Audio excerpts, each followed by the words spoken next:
Assalamualaikum teman-teman semua. Jadi pada video kali ini saya akan menjelaskan mengenai soal persamaan diferensial separabel. Jadi perlu kalian ketahui bahwa setiap kalian mau mengerjakan soal persamaan diferensial, nah kalian harus tahu apa itu bentuk umumnya dari soal itu. Nah kemudian setelah kita mengetahui bentuk umum, kita bisa menentukan bahwa PD ini itu jenis apa. Nah kemudian setelah kita menentukan jenisnya, baru kita bisa menentukan cara penyelesaiannya. Nah di sini amati baik-baik bahwa untuk bentuk umum persamaan diferensiabel itu seperti ini. Ada fx, gx, ada fungsi fx sama gy di setiap dx sama dy-nya ini. Nah kemudian kita langsung ke contoh soal. Contoh soalnya itu x min 4 y kuadrat dx, kemudian x pangkat 3 dikali y kuadrat min 3 dy sama dengan 0. Nah dari sini kita ketahui bahwa ada fungsi x sama fungsi y di setiap dx dy nya. Nah kemudian setelah itu kita menganalisis mana yang merupakan fx, mana yang merupakan gy nya. Nah kita sepakati bahwa untuk yang di depannya dx ini kita beri simbol f besar x sama g besar y. Kemudian untuk yang di depannya dy kita sepakati kita kasih simbol kecil yaitu f kecil x sama g kecil y. Kemudian setelah kita sepakati itu kita tentukan. Di sini fx-nya itu adalah x min 4. gy-nya adalah y kuadrat. Kemudian di sini fx-nya adalah min x pangkat 3, kemudian gy-nya y kuadrat min 3. Nah, setelah kita menganalisis, kita bisa menentukan faktor integrasinya. Nah, kalian ketahui bahwa saya pernah membuat video tentang tentang faktor integrasi, tapi itu beda.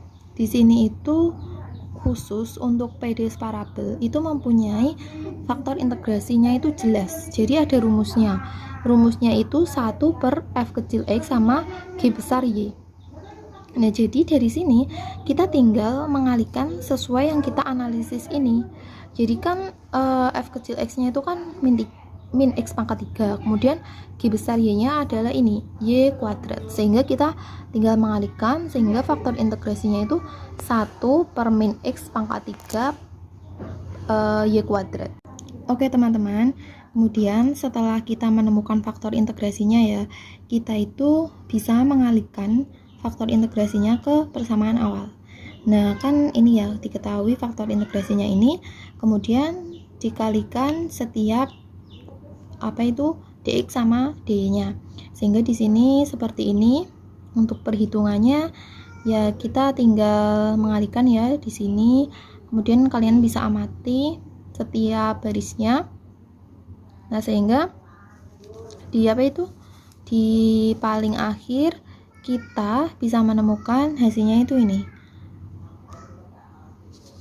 Sebentar, ini ya, min x pangkat min 2 ditambah 4x pangkat min 3 dx, kemudian ditambah 1 min 3y pangkat min 2 dy sama dengan 0.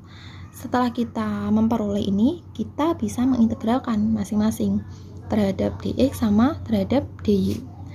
Nah jadi kita tulis ini, saya pisah soalnya ini penjumlahan bisa ya, dan ini seperti ini. Kemudian kalian ingat ya, untuk prinsip pengintegralan itu kan seperti ini. Bila ada x pangkat n, kemudian dx, kemudian nanti hasil integralnya itu 1 per n min 1 per n plus 1 kali x pangkat n plus 1 tambah c, sehingga kita terapkan pada setiap pengintegralan yang kita tulis tadi, sehingga diperoleh seperti ini.